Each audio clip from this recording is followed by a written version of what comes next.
आजचा दिवस धावपळीचा पण स्पेशल होता. नमस्कार मंडळी, मी कोल्हापूरची मुलगी ऋतुजा 1000 ऑर्डर्स इन 30 डेज चॅलेंजमध्ये आपले स्वागत. हा या चॅलेंजचा 8वा दिवस. बिझनेस म्हणजे फक्त ऑर्डर्स नाही तर कमिटमेंट आहे. तर आज एकाच दिवसात आम्ही 4 कॅन्टीनची 600 किलो मसाल्यांची ऑर्डर पूर्ण केली. त्यासोबत रिटेल शॉप आणि ऑनलाईन ऑर्डर्स पण वेळेवर डिस्पॅच केल्या.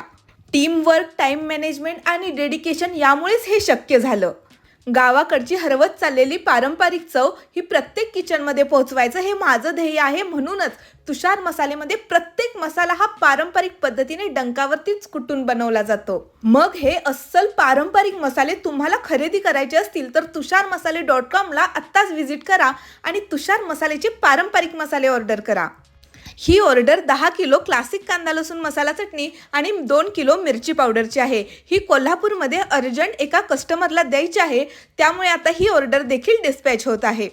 आणि त्याचसोबत 2 शॉपची ऑर्डर आहे. एका शॉपला व्हाईट लेबलमध्ये क्लासिक कांदा लसूण मसाला चटणी 5 किलो आणि एका शॉपला विथ लेबल 5 किलो क्लासिक कांदा लसूण मसाला चटणी. रिटेल शॉप्स आणि ऑनलाईनच्या ऑर्डर्स देखील पॅक झालेल्या आहेत. या प्रत्येक पॅकेटमध्ये फक्त मसाले नाहीत, शुद्धता, परंपरा आणि आपुलकी आहे. आज चॅलेंजच्या 8व्या दिवशी 15 ऑर्डर्स कंप्लीट झालेल्या आहेत. ही फक्त सुरुवात आहे. अशाच मोठ्या ऑर्डरसाठी तुषार मसाले तयार आहे. मग उद्याही अशाच उमेदीने भेटूया. Follow for more.